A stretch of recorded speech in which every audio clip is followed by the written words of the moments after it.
Secrets of Astrology YouTube channel welcomes all of you on the eve of Guru Poornima.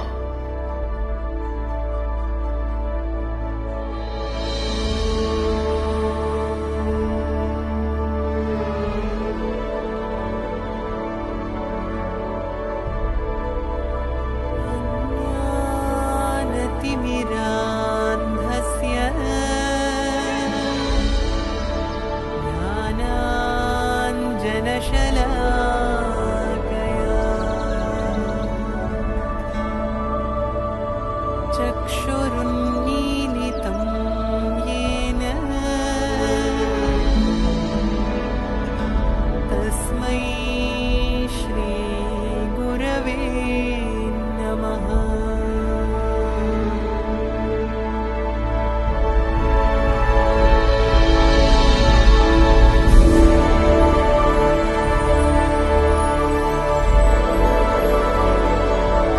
And today we are with our Astro Master Shri UK Jha. Welcome and Sadar Naman to you, Astro Master. Astro Master, today we will request you to enlighten us on meaning of Guru Tattva. As we know, today on Guru Poornima, disciples are going to their respective masters to submit their respect. But as Indian mythology says, Agyan Timirandhasya Jnananjan Shalakaya Chakshurunmilitam Yena Tasmai Shri Guruve Namaha. And as you always tell us that Guru is a Tattva or Guru is an element. So there are so many things like this, and we put our humble request to you that put some light on Guru Tattva and unshakable faith of a disciple on the eve of Guru Poornima. Astro Master.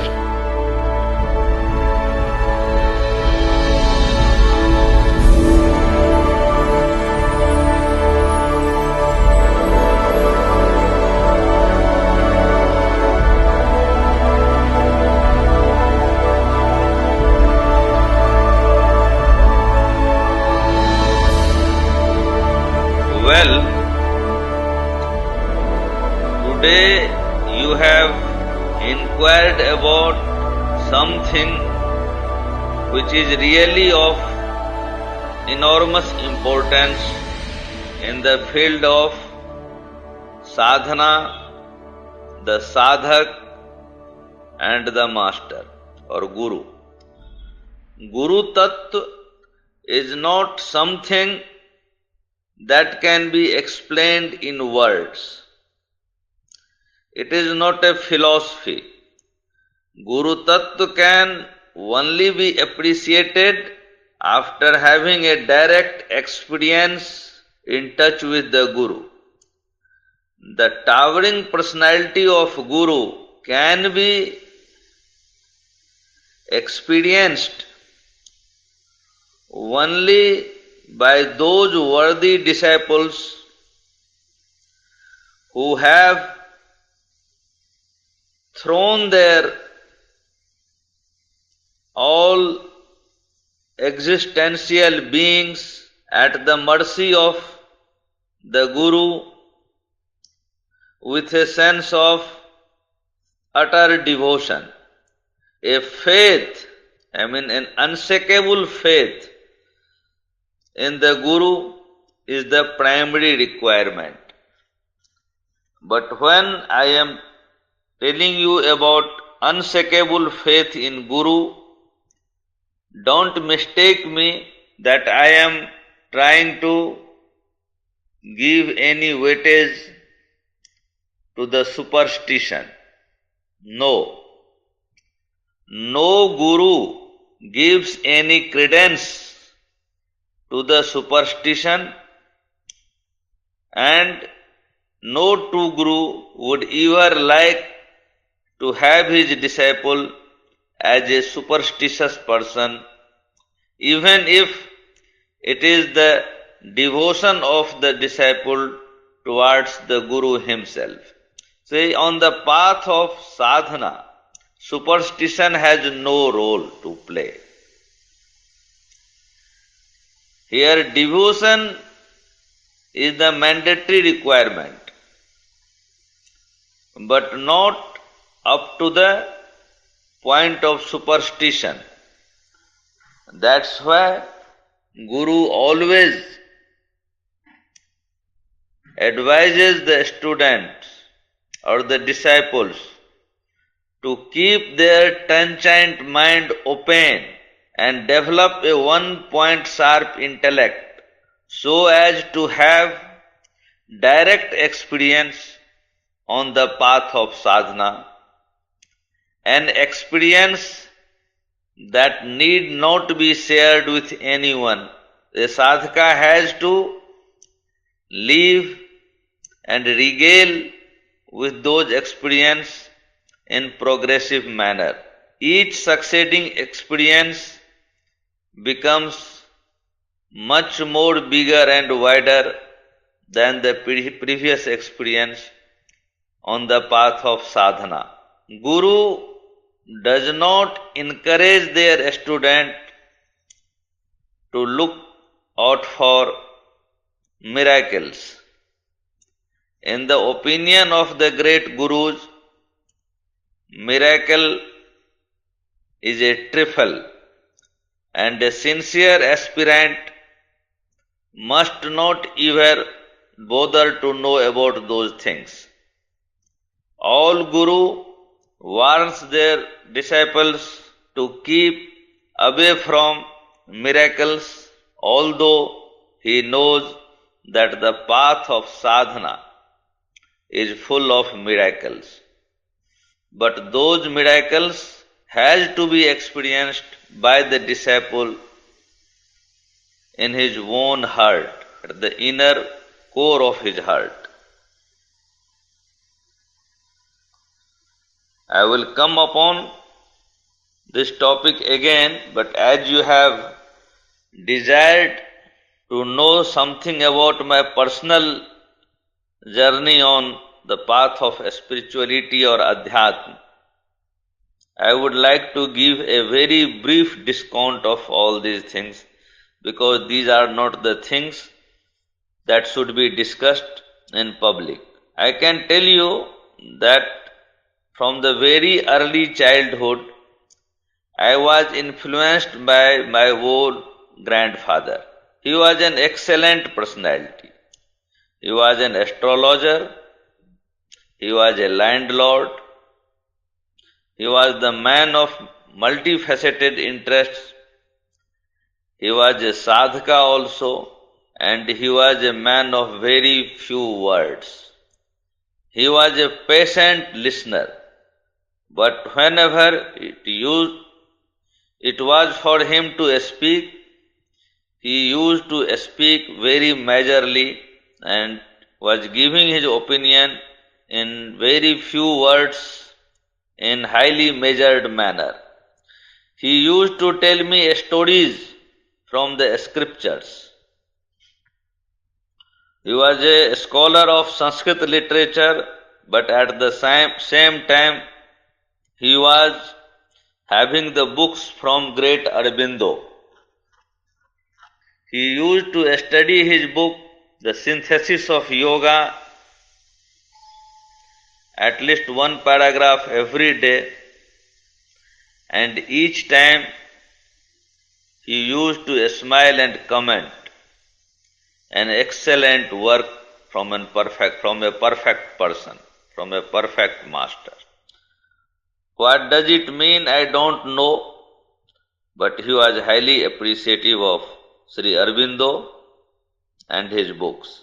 Later on, I also became a lover of the books and ideas of Sri Aurobindo and Sri Ma, and still as of date, I am highly influenced by his book, The Life Divine. The life continues to grow, and since I was in a school of English medium, I had developed a habit of reading novels like my other friends. But the novels dealing with fictions did never impress me. I was reading a very different type of books, novels of a very different interest. So during the school days, maybe before I passed out my high school exam, a book came into my hand under the title of Rampa Story. The author of this book is some Tuesday Longsong Rampa. He was a Lama from Tibet in the body of a Britisher. Then I also read other books written by him like Third Eye, Ourself, etc. And all these things impressed me a lot. When I had completed my inter science and had given the competitive exams of being selected for engineering courses, during those days I came with a book from Paul Brunton named Secrets in Egypt, a search in sacred Egypt, I think. And after that, I again tried to have more books from the same author, and I got, and I need not mention the name of all those books, but one book certainly impressed me most, and that was A Hermit in Himalayas. From those books, especially A Search in Sacred India, I came to know about Raman Maharshi, and by I learnt more about the Maharshi. I was totally carried away by his personality. It was not due to the miracles that he used to do or he did to his disciples and devotees. I was more impressed by the way he got himself awakened to the supreme human riches in this mortal body.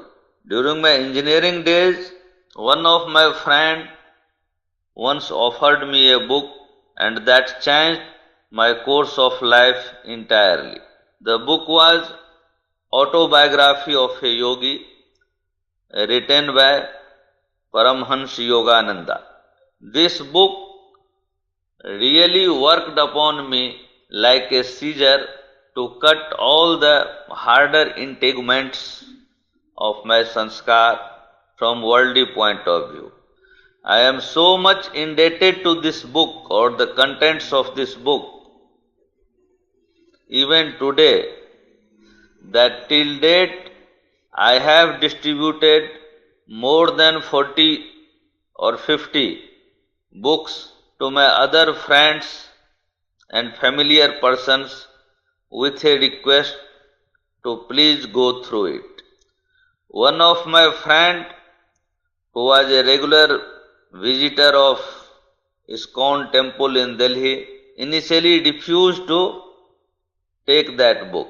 But when I insisted upon him that you please read this book, because I was also going to the ISKCON temple, because I have been told in the beginning that Krishna is the Supreme Personality of Godhead, and he is indeed Bande Krishnam Jagat Gurum. He is the Guru of this universe, and that can be understood from the simple fact that huge number of people across the globe are following the movement of Krishna consciousness. You may ask me that I am a devotee of Mother Goddess Mahakali, then how I could transform myself to accept other gods and deities. Let me tell you here that there is no difference in such things, because from my early childhood, when I used to go to Calcutta for spending my vacations, where the elder brother of my father was in job, the visit of Dakshineshwar temple was a regular thing. we used to go there enjoying our journey in tram, etc. So I can tell you that all gods or goddesses in Vedic theology basically represent the same supreme power from which this world emerges, into which this universe is sustained, and into which finally everything returns back to. So, there is no difference between Rama and Shiva and Hanuman and Lakshmi and Saraswati and Vishnu. There is no difference between Kali and Krishna. The Supreme Personality of Godhead, which is worshipped in male form, is Krishna, and the same personality worshipped in female form is Mahakali. And my grandfather, as I told you, he used to sing every evening the same stotram which Arjuna has sung for Sri Krishna in Gita. And by hearing from my grandfather, I got it by my heart. One first paragraph I can tell you. पश्यामि देवांस्तव देव देहे सर्वांस्तथा पूत विशेष संघान ब्रह्मानमीशं कमलासनस्थं ऋषींश्च सर्वान् ऋगांश्च दिव्यान्. It is all same, there is no difference. People who feel comfortable in whichever form, they are welcome to worship the Lord in that form only.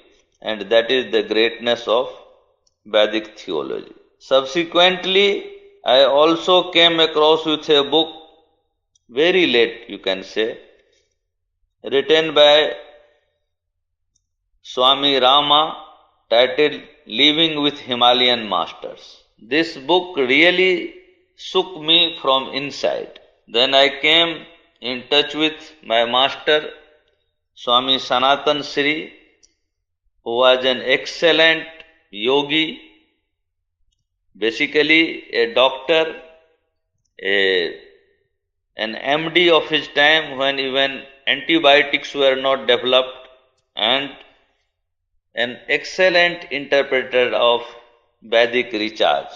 Swami Sanatan Shri led me to the path of Aadhyatmik in his own way, and I cannot tell much about the personal feelings or the experience that I have got during my association with him, and I consider it as my misfortune that the great master has left for his heavenly abode this year only, I think on 28th of March or so. This year 2017 has given me few big shocks, and the one such big shock is the loss of my master Swami Sanatan Shri, and the other, just after 2 months I got the second blow in the form of demise of my beloved father, who also left for his heavenly abode on 7th of May this year. I have come in contact with many sadhakas of tantric lines and otherwise also, and each time I met them, I have certainly been benefited. One name, great name, among such masters I can mention is Barfani Dadaji, whom I met in Gujarat when he came after that destructive earthquake of 2001. So these are the few small things about my own interest in Adhyatmik, sadhana, etc. But these things have different connotations. They need not be discussed in detail, because each time you will recall those things, your heart will be filled with some joy, and the voice will be choked. So let us come to the Guru Tat, which you are interested in understanding. Guru has been worshipped by the disciples in various forms and almost parallel to or above the Lord, the Creator, the Brahma himself. That's why we say Gurur Brahma, Gurur Vishnu, Gurur Devo Maheswara, Guru Sakshat Prabrahma, Tasmai Shri Guruve Namaha. This word Guru is also a very attractive word. Normally, scholars try to explain it as Gu means darkness. Darkness means ignorance. Ru means light. Light means knowledge. So someone who takes you away from the darkness to the light, or someone who breaks your ignorance and brings you into the orbit of knowledge, is Guru. That is the simple thing everyone, all the scholars try to explain like Guru.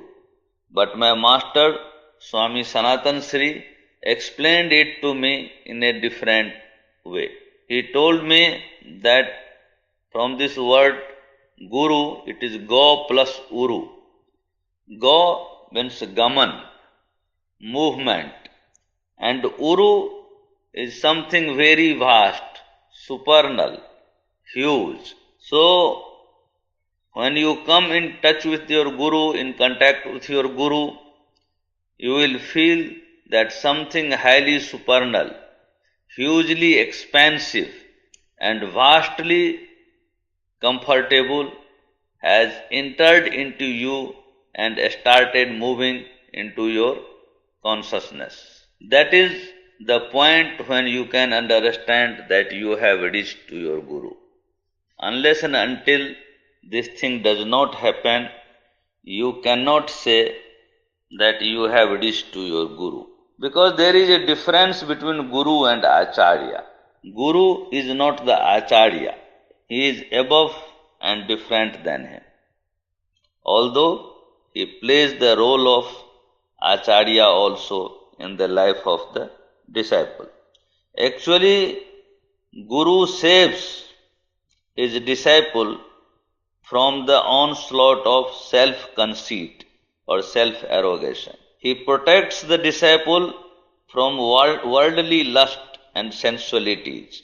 Guru always keeps his watchful eye on his disciple, no matter how much far away he is physically. The banality of the world and the worldly desires is exposed by the Guru to the pupils or disciples. So a Guru is the guide, a teacher, a preceptor, a master, and everything for his disciple on the path of spirituality or Aadhyatmik. Guru is the guardian of the disciple for leading him on the path of truth and wisdom. Because Guru always teaches his disciple to become more responsible and more sensible, not only to the society he is living in, but also to the Creator who has created this universe. So a sense of responsibility and sensibility is also imparted by the Guru to his disciple. As I told you, the Guru is not Acharya. A Acharya may help you in learning and understanding the ways of living in this world.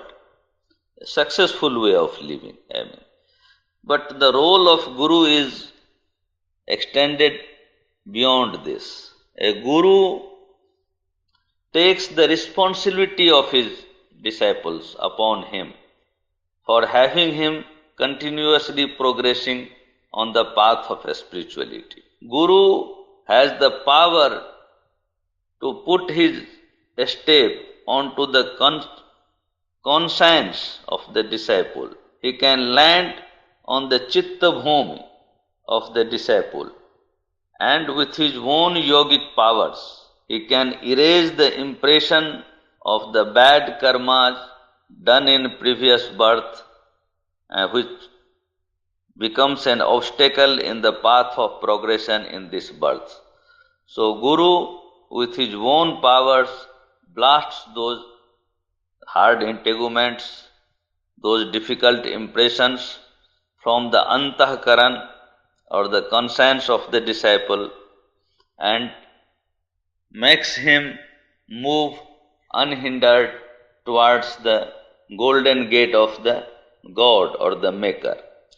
This is a responsibility of Guru which is enormous. So, it is easy to become a Guru, but it is very difficult to play the role of a Guru. This is because the Guru is a very invaluable thing which leads the disciple to the supernal path of achieving himself, the self-realization.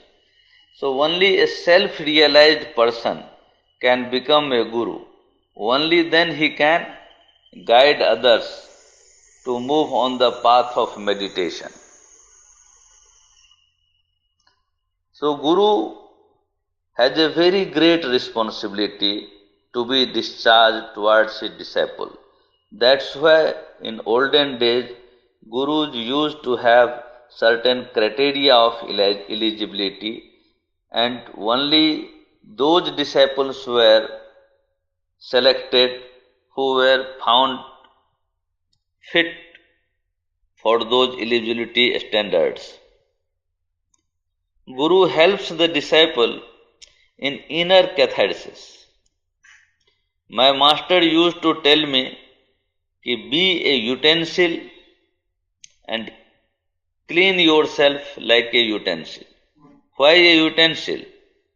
Because while cleaning a utensil, we rub it more from inside for removal of the trace of sensuality, avidity, cupidity, and all sorts of worldly carnality.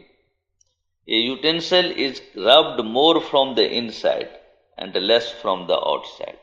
So, on the path of sadhana, the inner rubbing, the inner catharsis, the inner cleaning is more important than showing what we are doing in this external world from outside.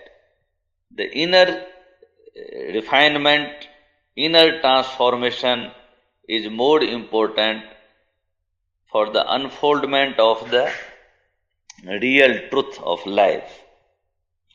Only Guru can help the students as to how and why to protect, how and why to expand the inner things, that is our consciousness, on the path of spirituality by becoming totally detached from this world.